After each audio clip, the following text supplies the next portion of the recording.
What's up, kings and queens? It's your boy Dan from Daft Previews.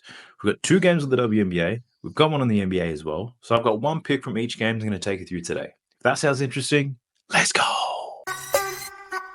Sub to the channel cause your boy's getting busy. Coming to your line from the west side of Sydney. We've got the free picks and the juice on the daily. It's all free, you don't even have to pay me. Before we jump into the picks, quick recap on the video yesterday. Two picks in the WNBA. We go 1-1. Satu Sabali gets it done for us despite foul trouble. Courtney Williams will one basket away. Dallas, they really changed their defense. They blitzed her, they doubled her, applied a lot of pressure. She still had her opportunities, though. She still took the most shots on that team, just couldn't get a bucket today. So happy with the reads. It is what it is. We're now 8-1, unfortunately, so that perfect record. I don't get to put on the title anymore, but let's see. Hopefully we can sweep the 3 plays today. I'm also not going to do any BAPs or dive too far into context. I feel like I'm getting sick again, so I'm trying to conserve my energy. I'll get through these picks, give you some value if I can, and I'm going to get the hell out of here. All right? All right, let's talk about it. Let's do the NBA first. I got one pick in this game. We got the Wolves versus the Thunder. The Thunder, very convincing win in that first game. It was tight, and then they ran away with it. But despite that, all the news, all the discussions around this game has been about SGA, his free throw line, being a free throw merchant, all that type of bullshit, the refereeing, all that stuff. And I'm going to lean into that angle a little bit. I think my opinion here is that the Wolves, I'm not saying they win, but I think they close the gap a little bit. They keep this one more competitive. I think their role players are the ones who really need to step up, though. They shot poorly in that game, and that's the angle that I'm going to target. I don't feel like there's too much value on the OKC side of things. A lot of people getting involved as favorites. Their lines are a little bit higher, yada, yada, yada. So, but let's just talk about it. The person I'm rolling with today is Jaden McDaniels. I'm taking Jaden McDaniels over 17.5 points and rebounds. Now, Jaden McDaniels in that last game had only 13 points and rebounds. Unfortunately for him, he only played 24 minutes. He was the victim of all the foul baiting. He battled foul trouble that whole game. He eventually got fouled out. So in the limited time that he had 7 points, 6 rebounds. Now, because of all the noise in the media, I don't think SGA is going to get the same whistle in this game. I feel like there'll be some really negative publicity on the NBA if they referee that game once again. This is the conference finals. We should be talking about the quality of the game and how good the players are. We shouldn't be talking about this foul baiting bullshit. So I don't think SGA gets as friendly a whistle in this game. And I think that means Jaden McDaniels is going to get more time on the court. So I like the upside in his minutes. I also like the line that at 17.5. This line was 19.5 in the previous game. Given the performance in the last one, we get a discount here. So 17.5, it's a nice buy low spot in my opinion. Now, Jaden McDaniels, let's talk about his scoring. Scoring-wise, he only scores really in transition. He'll occasionally drive the ball, but a lot of it's spot-up shooting as well. We know that this OKC defense is already going to be locked into Ant. They're going to do everything they can to stop him. Julius Randle went crazy in the first half of that last game. They did slow him down a lot in the second half. They ran him off the line. What that's going to do is create more spot-up opportunities. So I think Anthony Edwards, they're still going to throw the house at him. Julius Randle, they're going to run him off the three-point line. And I think that's really going to force the role players to contribute here. McDaniels, Naz Reid, Dante DiVincenzo, Nickeil Alexander-Walker, all of them were shooting like shit in that last game. I figure they need to get better here. And I'm rolling with Jaden McDaniels purely because he's going to play the most minutes. He's also going to see some opportunities. Chris Finch said it himself that Jaden McDaniels has to take more than 5 shots in this next game. So he's going to stay on the floor. He's going to see more volume. And if he does, I like his opportunity here to cover his points line, but I love the opportunity from cover his rebounds. He had 6 rebounds. His line's only 5.5. Still had 6 rebounds despite playing 24 minutes in the last game. If he's out there longer, he's going to see more opportunities. If Shai Gilgeous-Alexander is not taking 20 free throws, the ball's going to be in play a lot more, and there could be more opportunities there. Now, looking at his points and rebounds against OKC, he's over this in 3 out of 5 games. The 2 games he went under, finished with 13 points and rebounds, didn't play 30 minutes, and that's because of foul trouble. In the other 3 games, saw 35 to 40 minutes, didn't see foul trouble, and absolutely destroyed this line. So I'm looking for Jaden McDaniels to stay on the court and absolutely kill it. Did some hood math around this, and yeah, the numbers look good. Provided he can stay on the floor, the points and rebounds are a good look for Jaden McDaniels. It should cash sweat free, provided he stays out there. Outside of that, My thoughts on this game is really around Minnesota. Julius Randle, I said it. I think they're going to run him off the line. They're not going to give him all those open looks. They dared him to shoot, and he shot, and he killed them. And then in the second half, they said, no more of that stuff. Didn't make any more threes after that. So I think they make life difficult for him. They make life difficult for Anthony Edwards once again. I think Anthony Edwards plays off the ball more instead of on the ball because OKC are good at defending the point of attack. So I wouldn't take any Anthony Edwards unders because I think Minnesota are going to be devising a plan for him.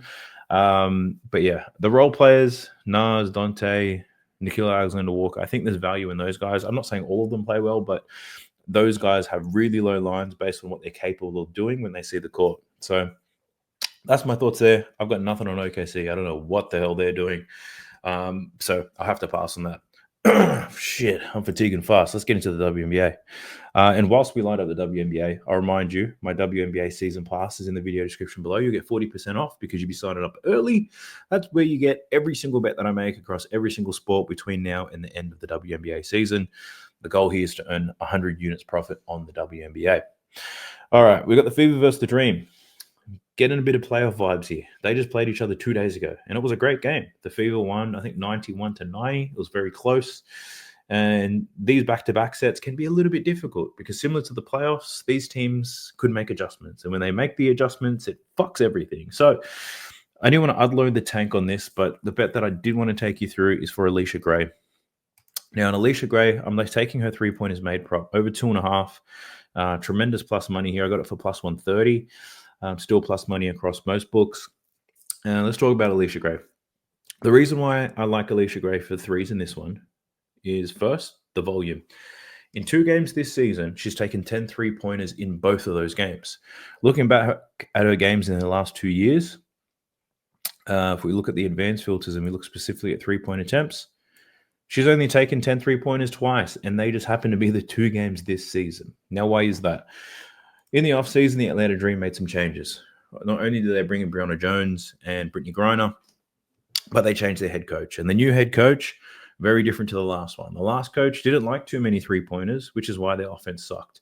The new coach absolutely loves them. He wants everybody to shoot. He wants Brittany Griner to shoot 3-pointers. Like, they're all for it. So, and you can see it. I think it's only been a couple of games, but the Dream leading the league in 3-point attempts. And a lot of that is Alicia Gray, and a lot of that is Ryan Howard. So Alicia Gray's got the green light to let these things fly. 2.5 threes at plus money, knowing she'll probably take 8 to 10, maybe 12. We'll see what happens. There's going to be a lot of volume there. The other thing I love about this is the matchup. So this Indiana Fever team, last season they were notorious at giving up points above the break. They gave up the second most points above the break and the most points to spot up shooters. This season, based off the last game, it's looking very similar. Alicia Gray had, how many 3-pointers did she hit against them? She had 3 3-pointers in that last game against the Fever. Ryan Howard hit 4 3-pointers in that last game, and she took 13. And the other thing is Breonna Jones, Brittany Griner, man, they're good at hunting mismatches down low. When they get a mismatch, they're going to force the Fever to collapse.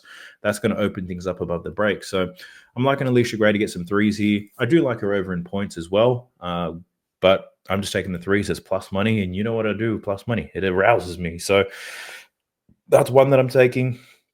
Another one that I'm taking, but everybody's taking, so I don't really want to make a big deal out of this, is Breonna Jones to get rebounds. Over 7.5 boards.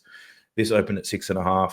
Quickly moved to 7.5. Well, 7.5. I bet over 7.5 rebounds when this line was still 6.5, because this was heavily juiced at 6.5, and everybody was still betting it. I just went straight to the 7.5 and got it for plus money. It's not plus money anymore, but I still like the look. Breonna Jones, excellent rebounding this season, 10 and 13 boards in her 2 games, playing 33.5 minutes. This Fever team gets eaten up on the boards. It's as simple as that. They're not a great rebounding team. They don't have the size, I would say, down low to handle a Breonna Jones, to handle a Brittany Griner as well. Breonna Jones can eat them on the offensive and defensive end. But I think this might be the most popular play in the WNBA today, so I'm not going to go into too much detail because you've probably seen it elsewhere. But I am a Breonna Jones over 7.5 boards. The last pick is in the Liberty versus Sky. And I was surprised to see that the spread in this game is only 11.5 points. The Liberty, they beat up the Aces in their first game, whereas the Sky got beat down by the Fever. They lost by 35 points in that game. They only scored 58 points in the whole game. And looking at their roster, it makes sense. Angel Reese takes the most shots on this team. I don't know if that's going to get you that far, but let's talk about it. The play that I'm taking in this game is Natasha Cloud. I took her over 6.5 assists. Now, my whole thought process is this. She's only played one game with the Liberty this season. In that game, she had 9 assists, but she also had, 22 points. She had 17 field goal attempts. And looking at this Liberty roster, Natasha Cloud taking 17 shot attempts, you're not going to see that all too often. If anything, she's on there to be their key defender on the perimeter and to be their floor general, you could say. Courtney Vandersloot, she's moved to the sky. That used to be her role. Natasha Cloud's in there to create the offense, to get things moving and be the traditional point guard. So she still managed to get 9 assists in the last game. And it's easy to get some assists when you got Jonquel Jones, Sabrina Ionescu, Brianna Stewart, and even a sharpshooter like Leonie Phoebish. There's a lot of options out there. So I like the fact that Natasha Cloud had a great game scoring in the last one and still managed to get 9 assists in a game where I don't think she takes 17 shots. Like, she averaged 12 shots per game last season. And in the Mercury, they didn't have the firepower that the Liberty had. So if I had to project her season, she probably averages 10 to 11 shots by the end of this regular season. 17 is way too much. I think we see that slow down a little bit, and the assist numbers should be high. Sabrina Ionescu was awfully quiet in the last game. Wouldn't surprise me if they look to get her involved. So Natasha Cloud going to be moving that thing around. What I love about Natasha Cloud is she pushes in transition, and transition assists are the easiest ones to get. They're just layups. She runs. Brianna Stewart runs very well. So like Natasha Cloud to dime up here. Now, I will call this out, though. There is a risk, and the risk is the blowout. This Chicago Sky team lost by 35 to the Fever. The Liberty are a better team than the Fever are. They might play with their food a little bit, but at the same time, if there is a blowout, it could impact her minutes. But Natasha Cloud's got younger legs than some of the other ladies on this team. I think she'd be the last person they decide to rest if they rest anybody. So I'm just rolling with Natasha Cloud over 6.5 assists. Didn't want to touch too many others because of that blowout risk. And it's still early in the season, so some bullshit can happen. But yeah, we'll see. Natasha Cloud over 6.5 dimes. So that's a wrap on today's video, gang. My apologies. Coughing into a microphone is never a good thing.